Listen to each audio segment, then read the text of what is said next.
नमस्कार, आप देख रहे हैं भारत की आवाज और मैं हूं आपके साथ आरती राय। फरीदाबाद में सीईटी परीक्षा के लिए जिला उपायुक्त ने की प्रेस वार्ता।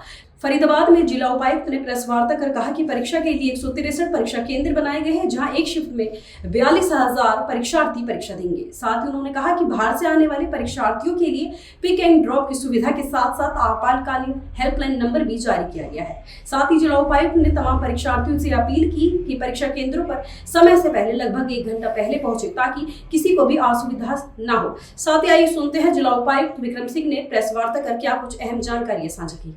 जिले में सीईटी की परीक्षा का आयोजन किया जा रहा है, तो इसमें करीब 42,000 लोग एक शिफ्ट में हर एक शिफ्ट में आएंगे, जो कि 4 शिफ्टों में पेपर होना है। तो करीब 1,68,000 बच्चे 2 दिनों के अंदर हमारे ज़िले में पेपर देने के लिए आएंगे। तो इसके तहत जो भी तैयारियां करनी थी, चाहे जो पेपर्स हमने रिसीव करे हैं वो सेफ हमने ट्रेजरी में अपने रखे हैं, इसके अलावा जो कल से जब सुबह से पेपर डिस्ट्रीब्यूट करने हैं, चाहे ड्यूटी मजिस्ट्रेट के द्वारा हो या फिर उसमें ट्रैफिक की व्यवस्था हो, उसके आगे जब सेंटर्स में जब पेपर होना है तो उसमें सेंटर सुपरवाइजर्स की ट्रेनिंग वगैरह हमने सारी दे दी है। इसके साथ ही उसके आसपास जो सेंटर्स रहेंगे उसमें 500 मीटर तक के दायरे में किसी का भी आना वर्जित रहेगा। सिर्फ कैंडिडेट्स और जो पेपर कंडक्ट करवा रहे हैं, 2 प्रकार के लोग ही वहाँ पे उनको आने की अनुमति रहेगी वहाँ पे।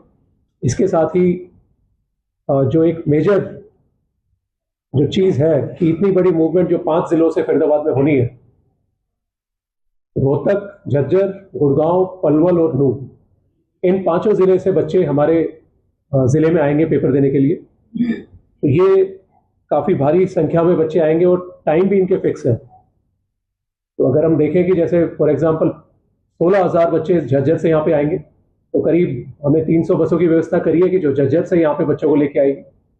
तो हमने 5 क्लस्टर्स बनाए हैं। पहला रहेगा बल्लभगढ़, जो केएमपी से बच्चे आएंगे या मथुरा रोड से आएंगे, तो बल्लभगढ़ में सबसे पहले जिनका सेंटर होगा वो वहाँ पे उतरेंगे। बसेस भी वहीं पे कल्मिनेट करेंगे। हमने कोशिश करी है कि पीछे से ही झज्जर से या रोहतक से ही बल्लभगढ़ के ही बच्चे उस बस में बैठ के आए, ताकि बसेस वहाँ पे बल्लभगढ़ में टर्मिनेट कर पाए। साथ ही इसके अलावा 4 पॉइंट और हमने चिन्हित करे हैं। एक, फरीदाबाद जो सेक्टर्स हैं हमारे, तो वहाँ पे सेक्टर 12 में वो बसेस कल्मिनेट करेंगी। एक नहर पार के जो सेंटर्स हैं, तो उनके लिए नहर पार में बसेस होके जाएंगी। एनआईटी में इसी तरह दशहरा ग्राउंड में बसेस आके रुकेंगी।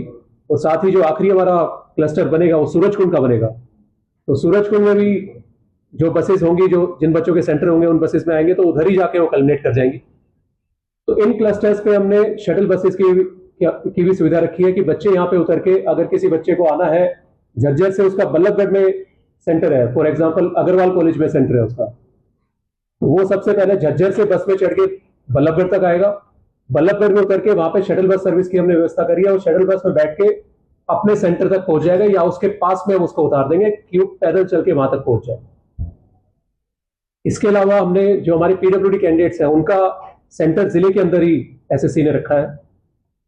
तो उसमें हमने कोशिश करी है सबको कॉन्टैक्ट करके कि जिसको अगर सुविधा चाहिए हो ट्रांसपोर्ट की, तो उसको हमने सुविधा दिलवाई है कि वो हमारे थ्रू हम वहाँ पे गाड़ी भिजवा के उनको घर से लेके सेंटर तक पहुँचवाएंगे। साथ ही अगर कोई बच्चा पहले दिन आना चाहता है, जैसे कल का अगर पेपर है, कोई बच्चा अगर आज आना चाहता है, तो उसके लिए हमने धर्मशाला भी नोटिफाई करी है। वो हमने आप सभी के माध्यम से उनको भी प्रचारित करा है। तो बच्चे वहाँ पे भी कोऑर्डिनेट करके, जो उनके धर्मशाला के जो सुपरवाइजर रहेंगे, तो उनसे कोऑर्डिनेट करके वहाँ पे भी आके रुक सकते हैं, और अगले दिन या जब भी जिस भी शिफ्ट में उनका पेपर है, तो वहाँ पे जाके वो पेपर दे सकते हैं। इसके अलावा हरियाणा सरकार की तरफ से, माननीय मुख्यमंत्री जी की तरफ से निर्देश है कि बसेज में भी, चाहे बाकी और कोई भी बसेज हो, अगर आज भी कोई बच्चा चढ़ रहा है तो अपना सिर्फ एडमिट कार्ड दिखा के वो फ्री ट्रैवल की सुविधा ले सकता है, और किसी भी सेंटर, किसी भी डिस्ट्रिक्ट से उसको आना हो तो वो भी आ सकता है। तो हमारी कोशिश पूरी है कि बच्चों को ज्यादा से ज्यादा सुविधा मिले और अच्छे से वो अपना पेपर दे। जैसा मैंने बताया, 163 सेंटर पे हमारे एक शिफ्ट में करीब 42,000 बच्चे आएंगे। तो काफी बड़ा नंबर है, और पूरे हरियाणा में सबसे ज्यादा सेंटर्स और सबसे ज्यादा बच्चे फरीदाबाद में ही आएंगे। तो इसके लिए मेरा आग्रह लोगों से भी है, फरीदाबाद के लोगों से भी है कि कृपया करके जो हमारे क्लस्टर्स हैं या जहाँ पे मेजर सेंटर्स हैं, तो वहां पे भीड़ भाड़ कम रहे। इसके लिए वो एडवाइजरी हमारी तरफ से है और ट्रैफिक पुलिस की तरफ से भी है कि अगर आपके लिए एकदम ही जरूरी नहीं है तो कृपया करके अगर अपने ट्रैवल को या फिर अपने आने जाने को अगर आप थोड़ा स्थगित कर पाए, कि इसमें जो टेस्ट की जो टाइमिंग है, जैसे पहला टेस्ट होगा 10 बजे से लेके 11:45 तक है, तो बच्चे 10 बजे से पहले ही आके ऑब्वियसली बैठ जाएंगे और 12 बजे के बाद वो अपने सेंटर से निकलेंगे। तो उस दौरान थोड़ी भीड़ होने की आशंका है, क्योंकि एकदम ही सेंटर से वो छूटेंगे या सेंटर्स में एकदम ही जाएंगे वो। तो उस दौरान कृपया करके लोगों से हमारा आग्रह है कि अगर आप अपने प्लान को डिले कर पाए तो कृपया करके वो डिले कर लें। तो व्यवस्था हमारी पूरी है, ट्रैफिक पुलिस भी पूरी मुस्तैद है, बाकी हमारे चाहे ड्यूटी मजिस्ट्रेट हो या फिर बाकी चाहे आरटीए सेक्रेटरी हो उनका पूरा स्टाफ हो या फिर जीएम रोडवेज हो उनका पूरा स्टाफ हो, सारे मुस्तैद है। कोशिश हमारी रहेगी कि सब ज्यादा से ज्यादा सुविधा हम बच्चों को दें। इंटरनेट सुविधाओं की क्या करते हैं?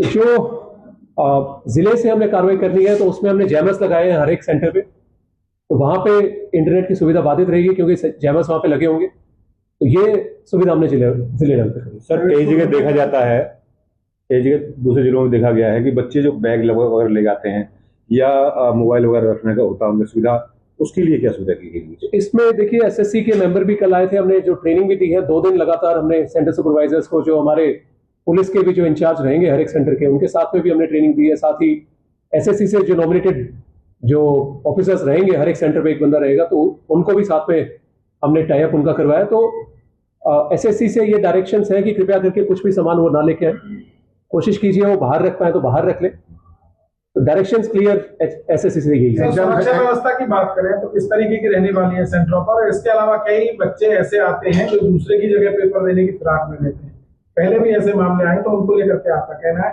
क्या उनको चेतावनी आपकी तरफ? बिल्कुल जी, सुरक्षा की दृष्टि से हमने सभी सेंटर्स पे पर्याप्त मात्रा में फोर्स लगाई है। साथ ही ड्यूटी मजिस्ट्रेट और जोनल मजिस्ट्रेट भी हमारे रहेंगे, वो पूरा सेंटर्स का भ्रमण भी करते रहेंगे। अगर कहीं पे कोई इशू आता है तो वहां पे भी वो पहुंचेंगे। इसके साथ ही चाहे हमारे पुलिस के सीनियर ऑफिसर्स हो, चाहे डीसीपीज हो या एसीपीज हो, वो भी पूरा चेकिंग पे रहेंगे उस दौरान। अगर कोई भी समस्या ऐसी आती है, पहले भी एक आध बार कहीं देखने को मिला, किसी ने अगर कोशिश करी है, इवेंचुअली कोई कामयाब तो ऐसा नहीं हो पाए, परंतु अगर किसी ने कोशिश करी है तो हमने उनको वहीं के वहीं दबोचा है। तो अब भी डायरेक्शंस दी गई है कि अगर कोई भी फर्जीवाड़ा करता हुआ या फिर परीक्षा में विघ्न डालता हुआ कहीं पे भी मिलता है या कोई भी कोशिश करता है, तो उसको तभी की तभी और सख्त एक्शन उस पर लिया जाएगा। एग्जाम सेंटर पर किस तरह की तैयारी और कितनी देर पहले पहुंचना पड़ेगा अभ्यर्थियों को? बिल्कुल जी, एग्जाम सेंटर्स पे हमारी तैयारियां पूरी है। जैसा कि मैंने बताया कि हमने ट्रेनिंग भी सेंटर सुपरवाइजर्स की मल्टीपल टाइम्स ली है, वो भी अगर मैं बताऊं कि फरीदाबाद में पेपर्स भी मल्टीपल टाइम्स एक ईयर में होते रहते हैं, चाहे यूपीएससी के, एचपीएससी के, एसएससी के, एनटीए के, तो सभी होते रहते हैं। तो सारे मुस्तैद हैं। जो डायरेक्शंस एसएससी की है वो सारी उनको नोट डाउन करवा दी गई है। साथ ही पानी की व्यवस्था या वॉशरूम की व्यवस्था या फिर इनिशियली जब एंट्री करनी है तो फ्रिस्किंग की या फिर बायोमेट्रिक की, वो सारी चीजें वहां पे मौजूद रहेंगी। तो बच्चों से आग्रह है कि कृपया करके टाइमली वो अपने सेंटर्स पे पहुंचे। तो ये वेट ना करें कि आखिरी टाइम पे, या फिर अगर 10 बजे पेपर शुरू होना है तो 9:15 का कट ऑफ है तो 9:10 पे या 9:15 पे पहुंचे हो। तो कृपया करके आप टाइमली, सफिशिएंट आपके पास बफर हो तो उससे पहले आप अपने सेंटर पे पहुंचे। मीडिया के लिए क्या करता है सर? मीडिया के लिए क्या गारंटी देता है ये? मीडिया के लिए नॉर्मल जो सभी पेपर्स में रहता है, तो आप सभी कवर कर सकते हैं। साथ ही आप लोगों का जो सहयोग रहता है हमेशा, कि लोगों को अवेयर करने में, बच्चों को अवेयर करने में, वो आपका काफी महत्वपूर्ण रहता है। एक फोर्थ पिलर है मीडिया। इसमें मीडिया, क्योंकि ये सर वो 500 मीटर के दायरे में जा सकते हैं कि नहीं, उसमें 500 मीटर के दायरे में सिर्फ वो जो कैंडिडेट्स हैं और जो पेपर कंडक्ट करवा रहे हैं सिर्फ वही जाएंगे। सर, अगर जाम की अगर स्थिति बनती है शहर में, क्योंकि बसें इतनी तादाद में पहुंचेंगी, तो उसको लेकर किस तरह की? इससे जुड़ा हुआ एक और सर, क्या अपील लोगों से आपकी है? इसमें सबसे पहले जाम का अगर मैं बताऊं तो हमने जैसे क्लस्टर जो बनाए हैं, तो यही देखते हुए बनाए हैं कि जो बच्चे अगर दूसरे जिले से आ रहे हैं तो अपने सेंटर के पास में वो आ जाए और वहां से शटल सर्विस से हम उनको अपने सेंटर्स पे भिजवा दें। तो इससे मदद हमें ये मिलेगी कि एक ही पॉइंट पे सारी बसेस नहीं आएंगी, अलग अलग पॉइंट्स पे आएंगी। तो आग्रह हमारा बच्चों से ये है कि जो 5 जिलों से बच्चे आ रहे हैं, चाहे रोहतक, झज्जर, गुड़गांव, पलवल और नूंह, तो हमने वहां के जीएम रोडवेज और आरटीए सेक्रेटरीज को भी हमने नोट डाउन करवाया कि बसेस पे वो लगा देंगे कि जी ये बस बल्लभगढ़ जाएगी, ये वाली बस एनआईटी में जाएगी, ये वाली सूरजकुंड जाएगी, ये वाली नहर पार्क के लिए जाएगी और ये वाली फरीदाबाद में सेक्टर 12 में जाएगी। तो कृपया करके बच्चे उन्हीं बसों में बैठे हैं, तो ये कंफ्यूज ना हो और दूसरी बसों में ना बैठे। तो अगर वो सेम बस में जो जिस क्लस्टर में, जैसे बल्लभगढ़ जो बस जानी है, उसी क्लस्टर के बच्चे अगर उसमें आएंगे तो हमारे लिए भी आसानी होगी और बच्चों के लिए भी आसानी होगी। परंतु अगर कोई किसी भी कारणवश अगर दूसरे क्लस्टर का भी आ जाता तो उसका भी हम इंतजाम करवाएंगे, उसको भी बच्चों को वहां तक पहुंचाएंगे। साथ ही बाकी जैसे जाम की अगर स्थिति कहीं बनती है तो उसके लिए भी हमने सेकंड और थर्ड लेवल की प्लानिंग हमने करी हुई है कि अगर जैसे बल्लभगढ़ में आग्रह हमें हमारा सबसे ये है कि कृपया करके नीचे का सारा एरिया हम खाली रखें फ्लाईओवर के नीचे का, तो लोगों से भी हमारा आग्रह ये है। साथ ही जो अंदर शहर के अंदर बल्लभगढ़ शहर के अंदर बसें जाएंगी तो वहां पे जो दुकान है या फिर जो मार्केट है उनकी एसोसिएशन से भी हमारा आग्रह है कि कृपया करके जो पेपर है पेपर की टाइमिंग के दौरान उसको रास्ते को पूरा हम क्लियर रखें, कोई व्हीकल वगैरह सड़क पे खड़ा ना करे ताकि मूवमेंट में आसानी हमें। सर स्टूडेंट्स के लिए जो बसें की गई हैं जो दूसरे शहरों से दूसरे जिलों से यहाँ पे आएंगी मूवमेंट में, क्या उनमें आम आदमी भी सफर कर पाएगा? और इसमें आम आदमी के लिए भी बसेस रोडवेज के द्वारा है, बाकी भी बसेस जो चल रही है वो चल रही है क्योंकि उस दिन तीज भी है। नहीं सर, स्टूडेंट्स के साथ कोई अटेंडेंट आता है? अटेंडेंट अगर कोई आता है तो अटेंडेंट बिल्कुल आ सकता है, परंतु जो बाकी अगर किसी और को कहीं और जाना है तो उसके लिए बाकी बसेस चल रही है, वो कृपया करके उनका आम लोगों के लिए रूट डाइवर्ट किए गए हैं।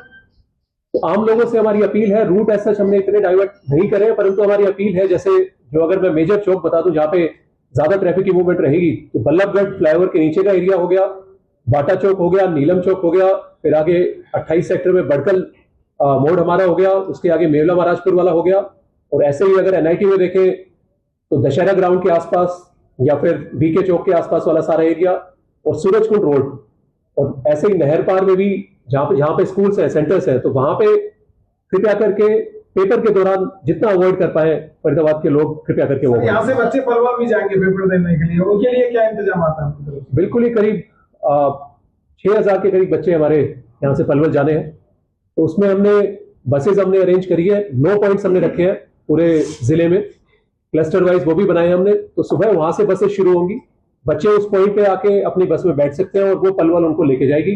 तो इसी प्रकार की व्यवस्था हमने पलवल में भी रिक्वेस्ट करी है कि वहां पे शटल बस करके मेन सेंटर से वो अपने मेन क्लस्टर से अपने सेंटर पे भी भिजवा सकते हैं। फीमेल कैंडिडेट के साथ उनका अटेंडेंस लाएंगे तो क्या उनके लिए क्या व्यवस्था कहाँ रुकेंगे, कैसे रुकेंगे? बिल्कुल ही जैसे हम सभी भी पेपर देने जाते हैं, आप सभी ने भी, आप में से कईयों ने दिया होगा, हम सब ने भी दिया है कहीं ना कहीं पेपर, तो उसमें कोशिश हमारी ये रहती है कि हम उनको सुविधा मुहैया करवाएं। हमने अपने स्टाफ से भी सभी से कहा है कि उनको सुविधा जहां तक पॉसिबल हो मुहैया करवाएं, हम उनको आसपास कोई बैठने की जगह हो या कोई पार्क वगैरह हो तो वहां पे जाके वो बैठे, चाहे पानी की व्यवस्था वो भी जितनी पॉसिबल हो पाएगी वो मुहैया करवाएंगे।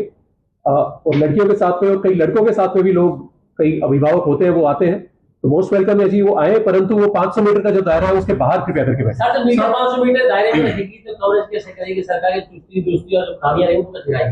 तो वो मीडिया साथ में ही रहती है जी, वो साथ में मिलकर कर लेंगे कवर। तो ये क्योंकि सेंसिटिव पेपर है जैसा आप सभी को पता है, साथ में नहीं है की जो 500 मीटर का जो दायरा है वो एसएससी के थ्रू डायरेक्शन आ सकती है, आ रखी है जी, उनके तहत ही हम कार्रवाई करेंगे आगे। सर बसों की व्यवस्था बहुत अच्छी की है, जो लोग बस से आएंगे वो तो पहुंच जाएंगे समय, और बहुत सारे ऐसे अभ्यर्थी हैं जो कि अपने पर्सनल व्हीकल्स आएंगे, बिल्कुल उसके लिए क्या कुछ व्यवस्था की हुई है प्रशासन की? वहां तक पहुंचने की बात की जाए, चाहे पार्किंग व्यवस्था की बात की जाए? बिल्कुल जी, हमेशा ही देखने में आता है बच्चे कुछ अपने साधनों से पहुंचते हैं, कुछ जो पब्लिक ट्रांसपोर्ट होता है उनसे पहुंचते हैं, तो जो आसपास के लोग हो गए या फिर क्लब करके भी कई लोग गाड़ी पूल करके भी आते हैं अपने सेंटर पे, तो वैसे भी लोग आएंगे तो उनके लिए भी पूरी सुविधा। तभी मैंने कहा कि कोई हमने रूट बंद नहीं करा या डाइवर्ट नहीं करा, तो प्राइवेट गाड़ियों में भी अगर कोई बच्चे आते हैं तो वो आ सकते हैं। अगर जो पार्किंग हमने वहां पे नॉमिनेट कर रखी है सेंटर्स के पास में, तो वहां पे जाके पार्किंग में अपनी गाड़ियां खड़ी भी कर सकते हैं। लोकेशन वो सेंटर्स के आसपास ही है, वो 163 सेंटर जैसे हमारे यहाँ, तो हर एक जगह वो नोटिफाई करना वो इतना मतलब इजी भी नहीं होगा, और हर एक तक पहुंचानी है बात वो भी इजी नहीं रहेगी, परंतु वो हर स्कूल के आसपास कहीं ना कहीं जगह है पार्क करने की। सर एक लास्ट क्वेश्चन, किसी भी अभ्यर्थी के द्वारा या किसी भी अधिकारी के द्वारा किसी मामले में कोई लापरवाही बरती जाती है तो उनके लिए क्या संदेश है? बिल्कुल ही, जैसा कि आप सभी को पता है काफी इंपॉर्टेंट पेपर है हरियाणा सरकार के लिए भी, और जो एसएससी ये पूरा कंडक्ट करवा रही है उनके लिए भी, तो इसमें कोई भी किसी भी प्रकार का विघ्न डालने की कोशिश करता है, चाहे वो कोई भी हो, चाहे कोई अभ्यर्थी हो, चाहे कोई प्राइवेट पर्सन हो, चाहे कोई सरकारी कर्मचारी हो, तो उन पर नियमानुसार तुरंत कार्रवाई करी जाएगी और सख्त कार्रवाई करी जाएगी। क्लस्टर से जो बसें चलेंगी, जब सेंटर्स अगर बसें में कोई फॉल्ट आता है उसको कैसे आप? बिल्कुल ही जी, बल्कि क्लस्टर्स पे नहीं, हमने पीछे से भी तैयारी करी है। अगर झज्जर से कोई बस आ रही है, हमारी सीमा जैसे अगर वो केएमपी से आएंगी, केएमपी से दिल्ली बॉम्बे हाईवे से इधर आएंगी, तो वहां पे भी हमने टोल टैक्स पे भी बात कर ली है कि टोल टैक्स उनको नहीं लगेगा और डेडिकेटेड लाइन उनकी रहेगी उसमें से, ताकि जल्दी से वो निकल जाए उनकी बसेस। इसके साथ ही अगर बीच में भी कहीं पे खराब होती है तो सीखरी रोड पे भी और उसके पीछे भी हमने बसेस रिजर्व में रखी है कि अगर बीच में कहीं पे खराब हो जाती है तो तुरंत हम बस वहां पे भेजें और उस बस में बच्चे बैठ के आ जाए। इसके साथ ही जो क्लस्टर वाली बसेस भी हैं तो उनके लिए भी हमने रिजर्व की व्यवस्था करी है। अगर कोई इश्यू होता है तो हम रिजर्व में से बस वहां पे भेज देंगे। और इसके साथ ही मेरा लोगों से आग्रह ये भी है कि अगर आप कहीं पे आ जा रहे हैं, अपने वाहन से आ जा रहे हैं और अगर कोई अभ्यर्थी आपको मिलता है तो कृपया करके उसकी भी हेल्प करें, चाहे आपको 2-4 किलोमीटर आगे जाके उसको छोड़ना पड़े। आप लोग कृपया करके उनकी भी सहायता करें। तो ऐसे ही हमने सभी सरकारी अधिकारियों को भी कहा है कि चाहे उनके प्राइवेट व्हीकल हो चाहे सरकारी व्हीकल हो, तो अगर उनको कोई अभ्यर्थी या कोई कैंडिडेट साथ में चाहे गार्जियन हो चाहे ना हो, अगर कोई मिलता है और सेंटर के लिए अपने लेट हो रहा है या उसको व्यवस्था नहीं हुई तो अपनी गाड़ियों में पर्सनली वो छोड़ के आए। ऐसी अपील हमने सभी से करी है। तो लोगों से भी हमारी अपील है कृपया करके जितने भी अभ्यर्थी आ रहे हैं हमारे परिवार की तरह ही है। वो अब 2.25 लाख के करीब यहाँ पे लोग आने हैं तो उनकी जो भी सहायता हो पाए हम करवाएं। कितनी पुलिस की तैनाती रहेगी सर, पेपर शांति ढंग से हो जाए? पूरी ही जी जितने भी जिले में पुलिसकर्मी है सभी की हमने तैनाती करी है यहाँ पे। इसके अलावा जो एक कंट्रोल नंबर भी है हमने वो कंट्रोल नंबर भी दिया है, तो उस पर हमने मल्टीपल लाइंस लगा रखी है। तो अगर किसी बच्चे को कोई परेशानी आती है तो वहां पे भी वो कोऑर्डिनेट कर सकता है। इसके साथ ही हमने जो बसेस का है उसके लिए अलग से हमने बैकएंड के लिए एक अलग कंट्रोल नंबर बना रखा है। तो वो कोई जैसा आपने कहा कि अगर बस कोई खराब हो जाती है तो उसके लिए अलग से टीम हमारी बैठेगी यहाँ पे।